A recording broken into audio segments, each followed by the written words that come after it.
अस्सलाम वालेकुम। Programme capital view के साथ मैं हूं नाहिद चौधरी। नाज़रीन, प्रोग्राम के पहले हिस्से में हम बात करेंगे वज़ीर आज़म शहबाज शरीफ साहब जो हैं 12 और 13 अक्टूबर को कज़ाकिस्तान के दारुल हुकूमत आस्ताना में मुनक़्क़द होने वाली interaction and confidence building in Asia एक समिट में शिरकत के लिए वो जा रहे हैं और बड़ी अहम ये समिट है। और इस प्लेटफॉर्म के हवाले से अगर बात कर लें थोड़ी सी इसकी सिग्निफिकेंस पर भी हम बात करेंगे कि ये बहुत अहम है। 27 ममालिक जो हैं वो इसके मेम्बरान हैं। 1992 में इसका क़याम अमल में आया था और अब ये ममालिक जो इसका हिस्सा हैं वहाँ पर पाकिस्तान के लिए चूँकि एक बड़ा अच्छी अपॉर्चुनिटी है और पाकिस्तान के साथ तिजारत और तवानाई के हवाले से, इन्वेस्टमेंट के हवाले से, ये सारी चीज़ें जो हैं इस पर पाकिस्तान को बात करने का मौका मिलेगा और एक अच्छा मौका मिलेगा कि हम पाकिस्तान में वो तमाम सेक्टर्स के जहाँ पर हमें ऐसी अपॉर्चुनिटी नज़र आती है, हमें वहाँ पर पोटेंशियल नज़र आता है, जहाँ पर दूसरे ममालिक जो हैं वो आकर इन्वेस्टमेंट कर सकते हैं और एनर्जी के हवाले से कुछ बेहतर किस्म के प्रोजेक्ट्स जो हैं हम आगे लेकर चल सकते हैं। इसके हवाले से वहाँ पर बात हो। ट्रेड वॉल्यूम के हवाले से हम ख़ास तौर पर बड़े कॉन्शियस भी हैं और इस पर हम काम भी करते हैं, अपने एक्सपोर्ट्स को हम बढ़ाना भी चाहते हैं। तो इस किस्म के जो प्लेटफॉर्म्स हैं वो बहुत अहम होते हैं। जब वहाँ पर जाएं तो आपको यकीनन कुछ अच्छी ख़बरें जो हैं वो मिलती हैं और आप जिस तरह से मैंने पहले कहा उन सेक्टर्स को जो है वो बता सकते हैं, हाईलाइट कर सकते हैं जहाँ पर पोटेंशियल मौजूद है। इसी से आगाज़ कर लेते हैं। उसके बाद और भी बहुत सारी ख़बरें हैं जो प्रोग्राम बनाएंगे। इस वक्त स्टूडियोज़ में मुझे ज्वाइन कर रहे हैं डॉक्टर फ़ारूक आदिल साहब। डॉक्टर साहब जो हैं ये सहाफ़ी हैं, सीनियर तज्ज़ियाकार हैं। बहुत शुक्रिया डॉक्टर साहब आपका हमें वक्त देने के लिए। और मेरे बाएं तरफ मौजूद हैं ताहिर मलिक साहब। ताहिर मलिक साहब भी सीनियर तज्ज़ियाकार हैं। सर आपका भी बहुत शुक्रिया। और वाया स्काइप मुझे ज्वाइन कर रहे हैं रशीद साफ़ी साहब। रशीद साफ़ी साहब सीनियर तज्ज़ियाकार हैं, सीनियर सहाफ़ी हैं। बहुत शुक्रिया साफ़ी साहब आपका भी हमें वक्त देने के लिए। और मैं चाहती हूँ साफ़ी साहब अगर आपसे आगाज़ कर लूँ, कुछ सिग्निफिकेंस के हवाले से बता दीजिएगा इस समिट में जब हम जाएंगे तो क्या एक्सपेक्टेशंस हम लेकर जा रहे हैं, क्या अपॉर्चुनिटीज़ हमारे लिए हैं, ज़रा उस पर पहले रोशनी डाल दीजिएगा। जी बहुत शुक्रिया। एक्सपेक्टेशन तो बहुत ज़्यादा है। पाकिस्तान की ज़रूरत है इलाकाई ममालिक के साथ अपने तिजारती रवाबित बढ़ाने के लिए हमें बहुत ज़्यादा एफर्ट्स करने की ज़रूरत है। और इसी ज़रूरत के पेश नज़र आप जानती है कि जैसी ये मौजूदा हुकूमत वजूद में आई है तो कोई ऐसा दिन नहीं गुज़रा है कि या वज़ीर आज़म खुद या उनके कोई टीम मेंबर इलाकाई ममालिक या बैरूनी ममालिक के साथ अपनी तिजारती और सकाफ़ती और माशरती ताल्लुकात को बढ़ाने के लिए कोशा ना हो।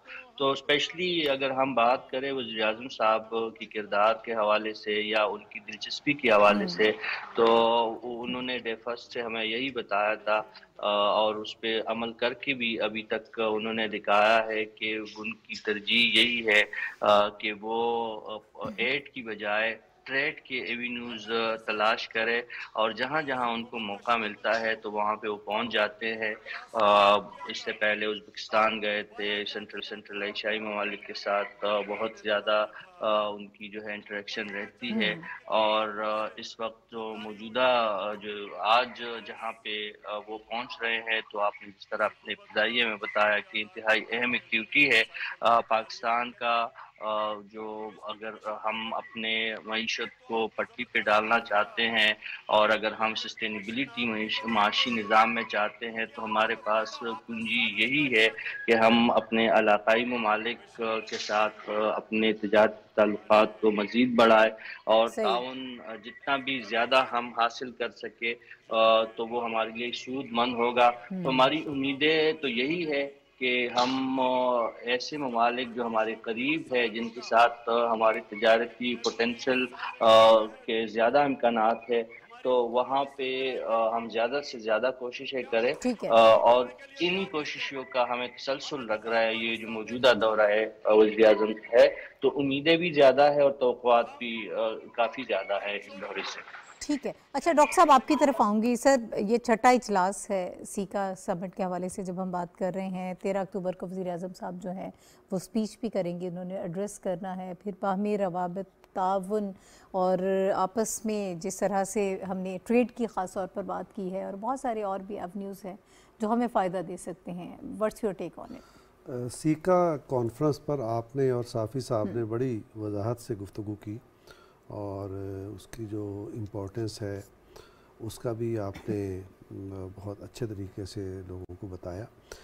इसको हमें दो तीन तरीके से देखना चाहिए। ठीक है। पहला ये, और ये हमेशा इसको पेश नज़र रखना चाहिए, जब ये हुकूमत, पिछली हुकूमत आ रही थी तो एक ख़ास बात कही जाती थी। जब इमरान ख़ान को लॉन्च किया गया या वो आ रहे थे इक़्तिदार में, तो एक ख़ास बात कही जाती थी कि पाकिस्तान आइसोलेशन का शिकार है और इमरान एक ऐसा शख्स है जो पूरी दुनिया से पाकिस्तान को जोड़ देगा और पाकिस्तान की जो सफारती तन्हाई है उसका ख़ात्मा कर देगा।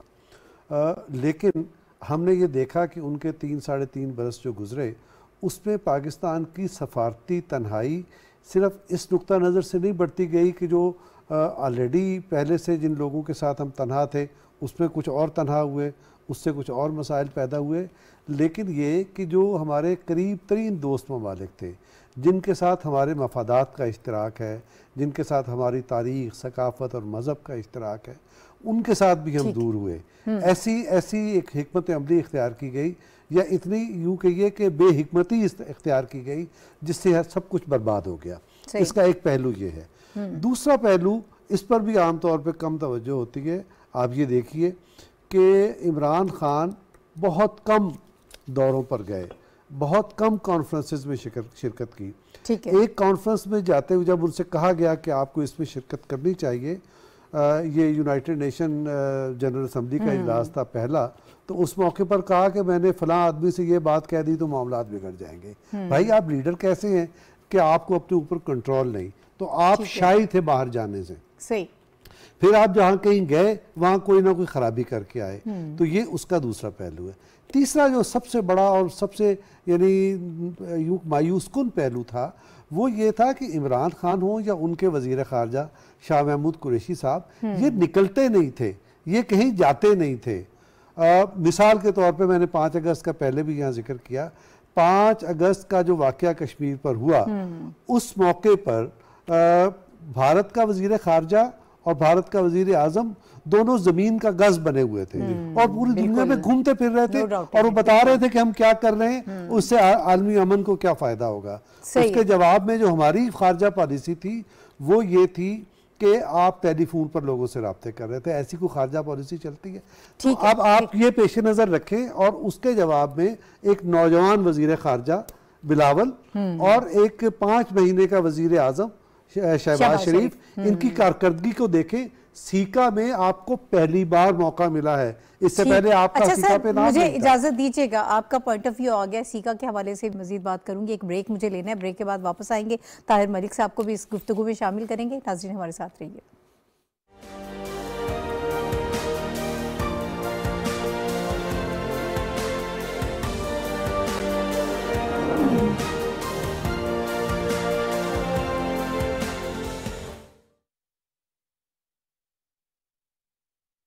अल्लाहु अकबर, अल्लाहु अकबर,